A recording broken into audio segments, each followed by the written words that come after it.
այստեղ եմ հրավիրում մեր մարտական եղբայրության անդամ Կարեն Բաբալյանին, որը իրավաբանական գիտությունների թեկնածու է եւ մարտական եղբայրություն միաբանությանը միացել պաշտոնապես 2025 թվականի հունվարից։ Կարեն, համեցեք։ Շնորհակալություն, Տյարք եւ Տիկնայք, քույրք եւ եղբայրք։ Միաբաններ, հարգելի բառից նեղ եւ բառից լայն իմաստով։ Քանի որ վերապահվել է ինձ բացման խոսքը ասել, առաջին ելույթ ունենալ, կցանկանայի ներկաներին դիմել արքայական ողջույնով, դո կբացատրեմ ինչու։ Որոշ կրճատումներով Տրդատ արքայի ողջույնի խոսքը համայն հայ ժողովրդին։ Ողջույն հասյալ եւ շինություն, քաջություն հասցեի քաջեն Վահագնե ամենայն հայոց աշխարհի, այցելություն, փառած, թագավորած եւ նախնյաց մերոց։ Ես մեջ բերումը պատահական չեմ անում։ Մեր հիմնական խնդիրը ըստիս եւ կարծում եմ գործընկերներս հետս համաձայն կլինեն քաղաքական ավանդույթների կորուստն է,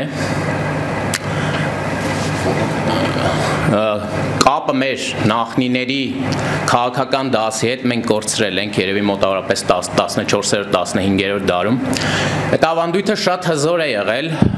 3000-ամյա ավանդույթ է եղել եւ Տրդատ արքան պատահական չի, որ ժողովրդին դիմելիս հիշում է իր նախնիներին, հիշում է իր ավանդույթը եւ ում վրա է հիմնվում իր քաղաքական իշխանության կոնցեպցիան, գաղափարը եւ այլն։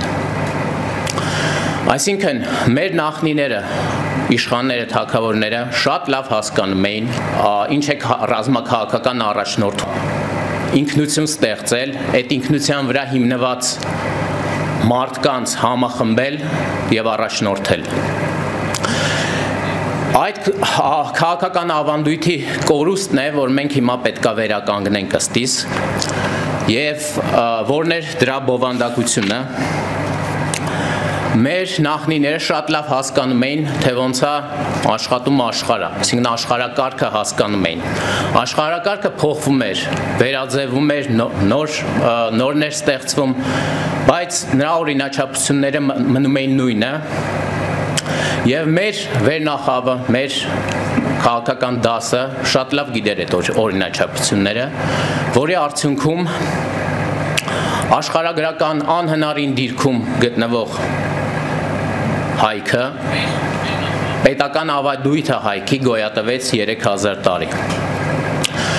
Մենք այն կորցրել ենք եւ դրա վերականգնումը շատ դժվար գործ է, որը մենք պիտի կարողանանք անել։ Ավանդույթը դա մենտալիտետ է, մտածողություն, որը հիմնված է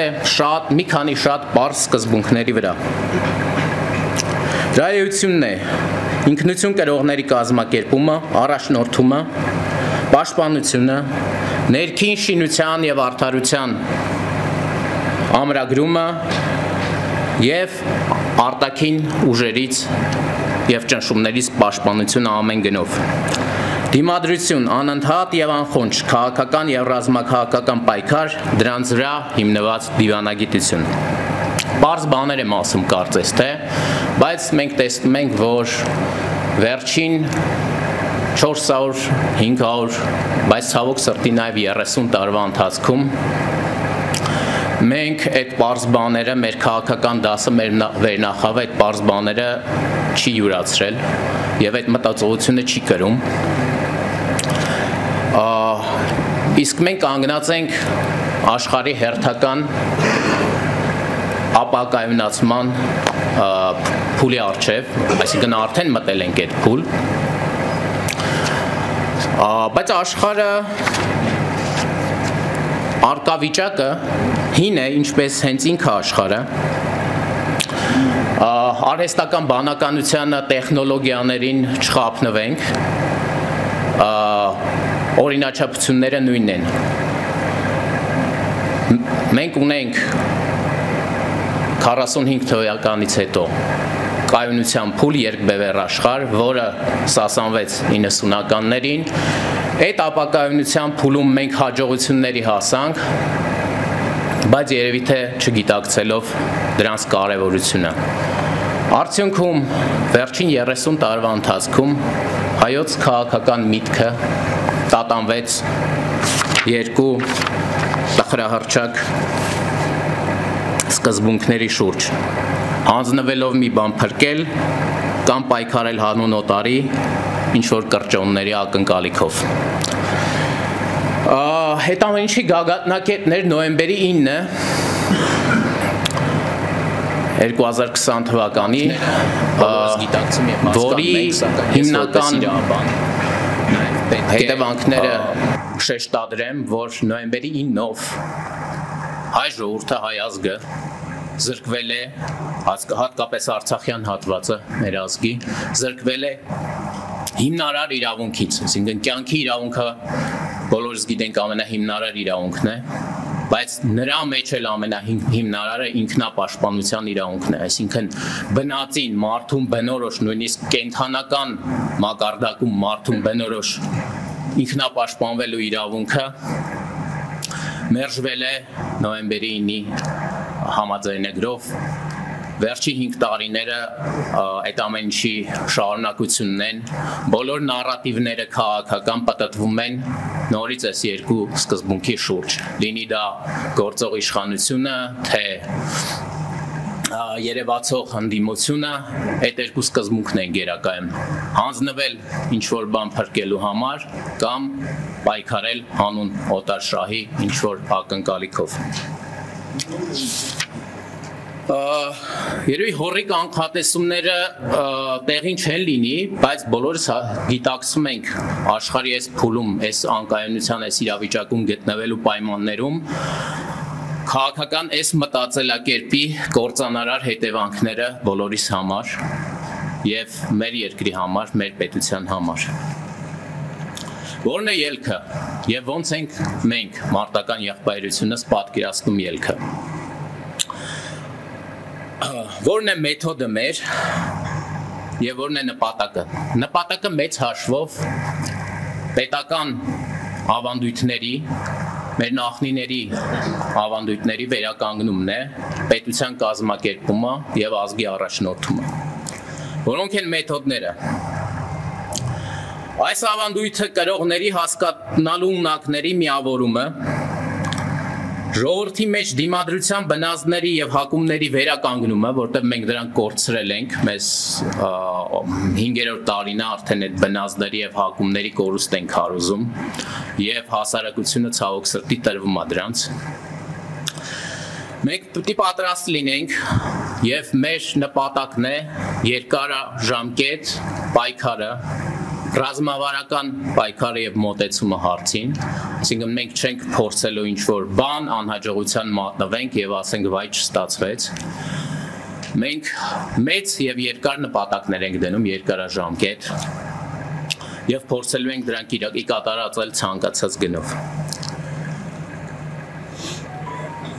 Եվ մեր մյուս առանձնահատկությունն ու առաջնորդող առանձնահատկությունը ճշմարտությունն է։ Մենք չենք ուզում մեր ազգին եւ ժողովրդին խաբել ասելով, որ լավ է լինելու, խաղաղ է լինելու, արժանապատիվ խաղաղություն այսպես կոչված, որը մեզ հիմա քարոզվում է։ Խաղաղությունը եւ պատերազմը փոխկապակցված բաներ են։ Կյանքը դրանք չի տարաբաժանում։ Պատերազմները լինում են ինտենսիվ եւ պասիվ, խաղաղությունը լինում է ինտենսիվ, խորը, երկարաժամկետ եւ կարճաժամկետ։ Ընդմիջումները կարող ենք ասել, որ պատերազմը խաղաղության ընդմիջումն է, կարող ենք ասել խաղաղությունն է պատերազմի ընդմիջումը։ Ամեն դեպքում մենք այս խոսույթների մեջ չենք մտնում եւ փափուկ բարձ չենք դնում մեր ժողովրդի գլխի տակ։ Անհրաժեշտ է լինելու պայքարել թե խաղաղ պայմաններում, թե պատերազմի պայմաններում եւ դրանց տարբեր ինտենսիվության պայմաններում։ Որոնք են մեր կառույցի առանձնահատկությունները, որին ձեր ուշադրությունն ենք ուզում հրավիրել եւ հրավիրել ձեզ մասնակցելու մեր կառույցի գործունեությանը։ Մեր կառույցը հիմնված է կոլեգիալության, ժողովրդավարության,